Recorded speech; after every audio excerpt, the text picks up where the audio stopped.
Primeiro livro dos Reis, capítulo 7. Salomão também construiu o seu palácio e levou 13 anos para terminá-lo.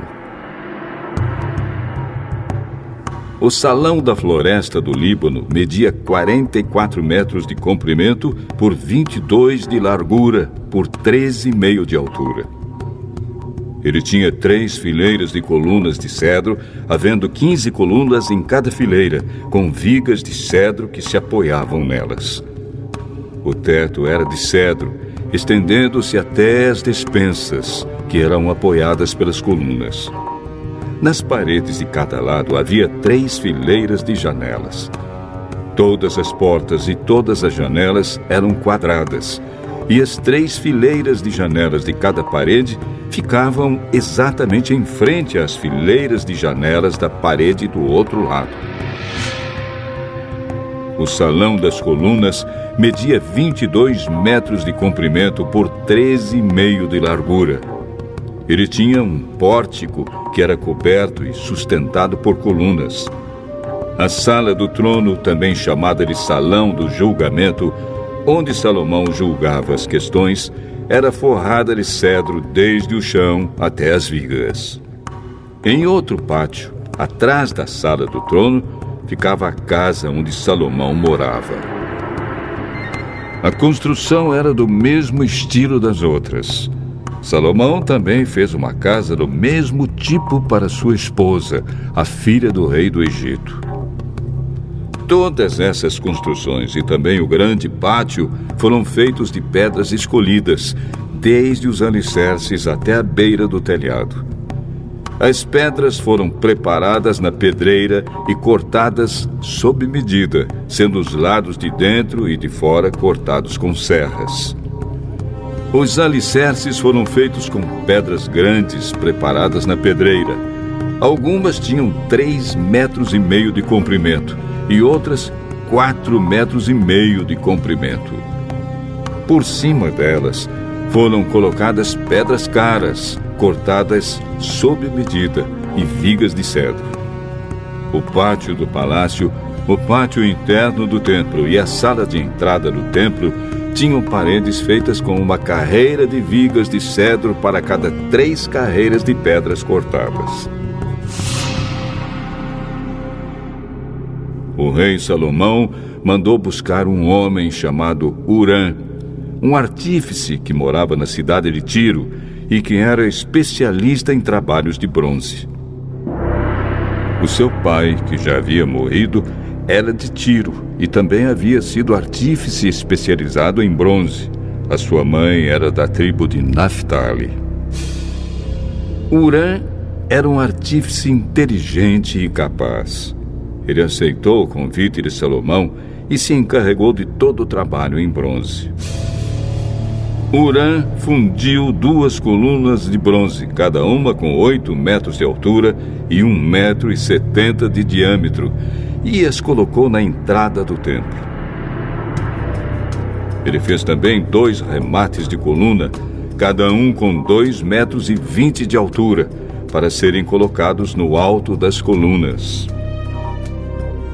O alto de cada coluna era enfeitado com um desenho de correntes entrelaçadas e 2 carreiras de romãs feitas de bronze. Os remates das colunas tinham o formato de lírios, mediam 1,80 m de altura e foram colocados numa parte redonda que ficava por cima do desenho de correntes. Em cada remate de coluna havia 200 romãs de bronze colocadas em 2 carreiras.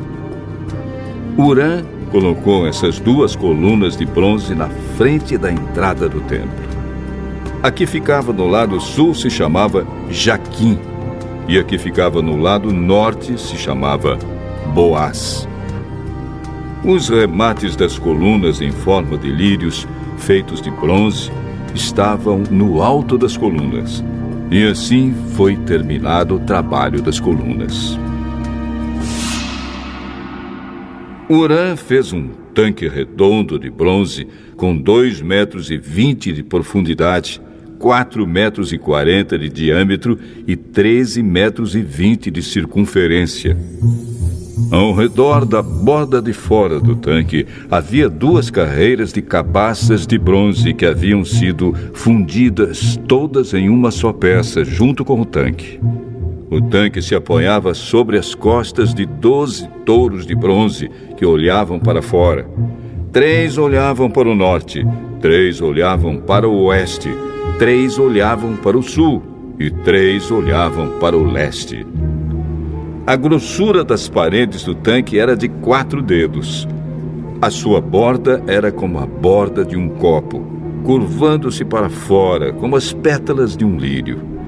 A capacidade do tanque era de mais ou menos 40 mil litros. Huram fez também 10 carretas de bronze. Cada uma media 1,80 metro de comprimento, 1,80 metro de largura e 1,30 metro de altura. Elas foram feitas de painéis quadrados que eram montados em molduras. Nesses painéis havia figuras de leões, touros e querubins. E nas molduras acima e abaixo dos leões e dos touros havia desenhos de espirais em relevo. Cada carreta tinha 4 rodas de bronze com eixos de bronze. Nos 4 cantos havia apoios de bronze para uma bacia. Os apoios eram enfeitados com figuras de espirais em relevo. No alto havia uma guarnição redonda para a bacia. Essa guarnição passava 45 centímetros para cima do alto da carreta e 18 centímetros para baixo, para dentro dela. Ao redor dela havia entalhes. As rodas tinham 67 centímetros de altura. Elas ficavam debaixo dos painéis e os eixos eram feitos em uma só peça com as carretas. As rodas eram como as rodas de uma carruagem. Os seus eixos, bordas, raios e os seus cubos eram todos de bronze. Havia 4 apoios nos cantos, debaixo de cada carreta, os quais formavam uma só peça com a carreta. Havia uma braçadeira de 22 centímetros ao redor do alto de cada carreta. Os seus apoios e os painéis formavam uma só peça com a carreta. Os apoios e os painéis eram enfeitados com figuras de querubins, leões e palmeiras, que cobriam todo o espaço que havia, e ao redor dessas figuras havia desenhos em espiral. Foram assim então que as carretas foram feitas. Todas elas eram iguais, tendo o mesmo tamanho e formato. Huram fez também 10 bacias de bronze, uma para cada carreta. Cada bacia tinha 1,80 metro de diâmetro e a sua capacidade era de mais ou menos 830 litros. Ele colocou 5 carretas no lado sul do templo e as outras 5 no lado norte. O tanque ele colocou no canto sudeste. Huram fez também caldeirões, pás e bacias, e assim terminou todo o trabalho encomendado pelo rei Salomão para o templo do Senhor. Esta é a lista do que ele fez: 2 colunas, 2 remates em forma de taças que ficavam em cima das colunas, desenhos de correntes entrelaçadas de cada remate, 400 romãs de bronze em 2 carreiras de 100 ao redor do desenho de cada remate, 10 carretas, 10 bacias, um tanque, 12 touros que sustentavam o tanque, caldeirões, pás e bacias. Todos os objetos destinados ao templo que Huram fez para o rei Salomão eram de bronze polido. O rei mandou que tudo fosse feito na fundição entre Sucote e Sartã, no vale do rio Jordão. Salomão não mandou pesar esses objetos de bronze porque eram muitos e por isso seu peso nunca foi calculado. Salomão também mandou fazer para o templo os seguintes objetos de ouro: o altar, a mesa para os pães oferecidos a Deus, os 10 castiçais que ficavam em frente ao lugar santíssimo, 5 no lado sul e 5 no lado norte, as flores, as lamparinas e as tenazes, as taças, as tesouras de cortar pavios de lamparinas, as bacias, os pratos para o incenso e os braseiros, as dobradiças para as portas do lugar santíssimo e para as portas do templo que davam para fora. Todos esses objetos foram feitos de ouro.